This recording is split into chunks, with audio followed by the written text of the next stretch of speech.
La mañanera de Ángel correspondiente al lunes de la semana laboralmente hablando que hoy comienza. Voy a comentar con usted algo que tiene íntima y estrecha relación con lo que hemos visto, quizá nada más para no abrumarlo a usted, la semana que recién terminó. El espectáculo brindado no solo por López, ese ya lo conocemos, es un individuo, aparte de su ignorancia, de su zafiedad, es un pésimo actor. Uno de los elementos importantes, no es el centro, pero un elemento importante en el desempeño de un político es saber comportarse para transmitir una imagen de serenidad, de prudencia, de mesura, pero también de inteligencia y visión de futuro. Todo esto está completamente negado para López. López, agitador de plazuela, cacique pueblerino, es un hombre cuyas dificultades para expresarse con claridad son de todos bien conocidas. Pero lo más grave no es que se sepa expresar, que no se sepa expresar, sino la confusión mental que le impide expresarse con corrección y claridad. Es un hombre con serias limitaciones analíticas, intelectuales, y también con una pérdida de cordura, de sanidad mental, que ya son más que evidentes. El último ejemplo de esto que señalo es la forma como ha juzgado el movimiento de estos grupos de mujeres, organizados o no los grupos, y la reacción visceral no solo de López, sino también de algunos de los cercanos. Personajes mediocres y abyectos como Noroña, Mario Delgado, la secretaria de la Función Pública, esta señora que no repara en hacer el ridículo cada vez que envía un tuit o cada vez que declara algo a la prensa. ¿Para qué agregarle el desempeño de esos dos floreros que es la señora Sánchez y la señora Márquez? Y así podría seguirle. Pero este juicio decía que ha hecho López de las protestas y de los llamados de los grupos de mujeres organizadas o no para el 9 de marzo.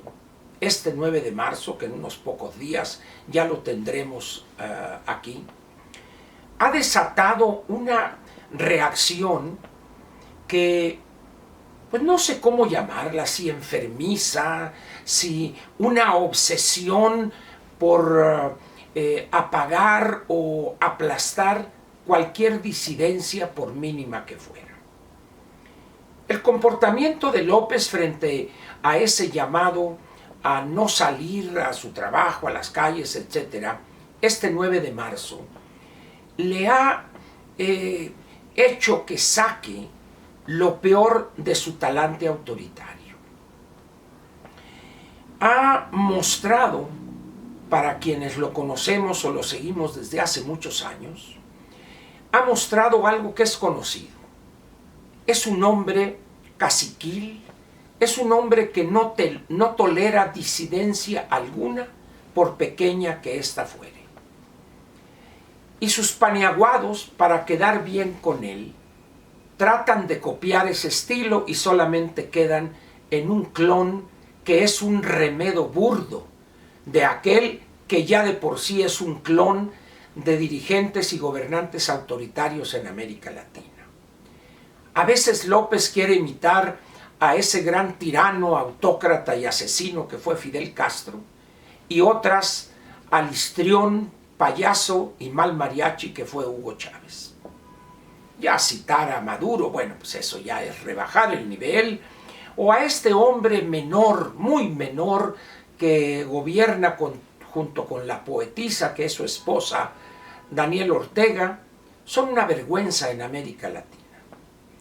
incluso en el continente africano, serían también una vergüenza.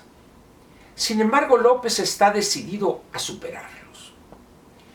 Últimamente, como le decía ayer en la mañanera dominical, López le ha dado por citar pasajes de la historia mexicana y latinoamericana extraídos de contexto y además con un análisis pedestre, superficial, ridículo, por llamarlo también de alguna manera. Sin embargo, insiste una y otra vez, y creo que se registra algo que Freud llamó actos fallidos. Esos actos de la persona donde dice lo que jamás pensó se atrevería a decir. Cuando él insiste una y otra vez en lo que sucedió con don Francisco I. Madero y el vicepresidente Pino Suárez, que alguna por ahí dijo que era general, hágame usted el favor, creo que fue esta mujer destructora en grado extremo que es Rocío Nale, y dice uno, bueno, ¿qué les pasa? ¿Qué no pasaron la primaria? Bueno, ni copiar pudieron en la primaria, pero bueno, ese es el nivel de los funcionarios que reclutó López. Podría seguir bordando sobre lo mismo y a nada llegaríamos que no sepa usted ya. Días difíciles se ven en el horizonte para nuestro país y para nuestra economía. López, a prácticamente 15 meses de comenzada su gobernación, ha logrado lo que parecía imposible: llevar la economía mexicana a un estado de tragedia que es muy probable, altamente probable, que este año, el 2020, el crecimiento sea alrededor del 0.4-0.5% e incluso quizá menos. Esta hazaña, pocos destructores la logran, pocos. No hay muchos ejemplos de alguien que se haya chutado 2.5% del PIB en 12 meses. López lo logró y sigue en esa dirección. Pero no faltan los abyectos, los serviles, los que por allá Herrera, y por allá Monreal, y por allá Delgado, y por allá el otro, y el otro, y el otro. Sin embargo, olvidan que la realidad ahí está acechando para hacerse presente. El país, si usted habla con amigos que viven fuera de la Ciudad de México, le contarán historias de terror sobre lo que están enfrentando no solo empresas grandes y o medianas, sino las empresas pequeñas que aparentemente no tendrían interés alguno para la delincuencia. Pero cuando estos grupos, estos carteles o estos grupos delincuenciales le exigen derecho de piso a un puesto de jugos, a una tortillería, a una pequeña papelería, a un modesto expendio de sacar copias, en ese momento dice, algo grave está pasando en el país. Y López, feliz de la vida, mostrándose con el gobernador de Sinaloa en una mesa con 7, 8 platillos diferentes, mientras el país se le va de las manos. Y vamos a Tamazula, donde nació el primer presidente de la República, Guadalupe Victoria. Bueno, y, diría el clásico, es decir, López como que le da prurito sentarse en la silla de su despacho presidencial. López es un hombre de andar en la plazuela, agitando a la masa amorfa. Eso es lo suyo. ¿Hacia dónde va un país con un presidente así? Al precipicio. Y López lo hace muy bien. No hace falta tener enemigos externos, no hace falta que la economía norteamericana entre en un periodo recesivo. Para hacerle daño a la economía mexicana está López y los suyos. Alfonso Romo, Graciela Márquez y otros así, Jiménez Espriu, ¿para qué le digo más?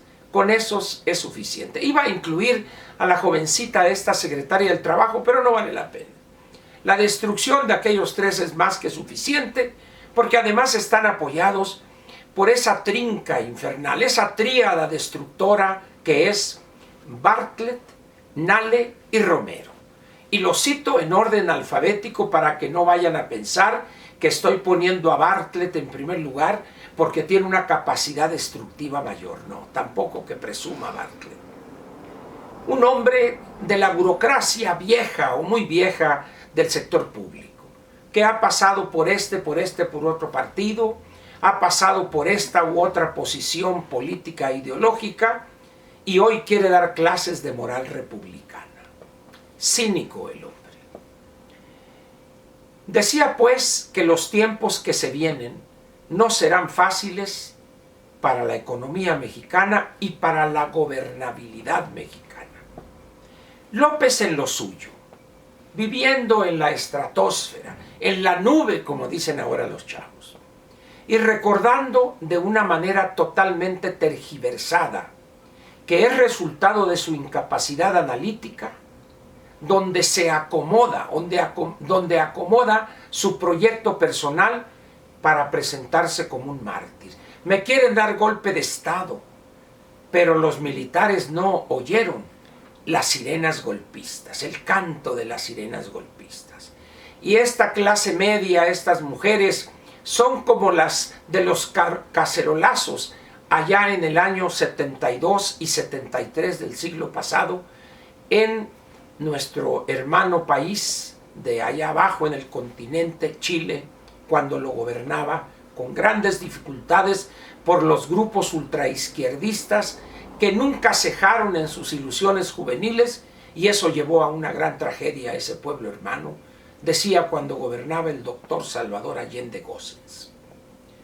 López pues está decidido a llevar este país a la debacle, al precipicio, en aras de quedar como mártir. Y si en un determinado e infausto acontecimiento es, como en el caso de Madero o en el caso de Allende, sacrificada su vida, él piensa que así será una muerte gloriosa y que será mártir. Repito lo que dije ayer, el único lugar donde hay un espacio reservado para López por los méritos en campaña que ha mostrado tener es el basurero de la historia. Y quién sabe si de ahí también lo rechacen, pero por lo pronto ahí tiene un espacio, que es el lugar natural de él, el basurero de la historia. Pobre país el nuestro, que gracias al voto irresponsable de más de 30 millones de electores, está hoy como presidente de la República. Espero yo que al paso de los años, esos que le dieron su voto de una manera irresponsable e inconsciente, por decirlo menos, reconozcan su error cuando un nieto o un hijo los vea a los ojos y les diga: abuelo o padre, ¿por qué fuiste tan cobarde y apoyaste a un hombre fuera de sus cabales, fuera de la cordura y la sanidad mental? Lo apoyaste para ser presidente. Pronto veremos a López ahí en el basurero de la historia. No hay otro lugar en este momento para él. Muchas gracias y lo espero mañana martes, segundo día de la semana laboralmente hablando, para ver cuál es el comportamiento de López frente a grupos de mujeres que ya las ha tomado él como blanco de sus diatribas y de sus caprichos, resultado de su ignorancia y soberbia. Aquí lo espero mañana. Gracias.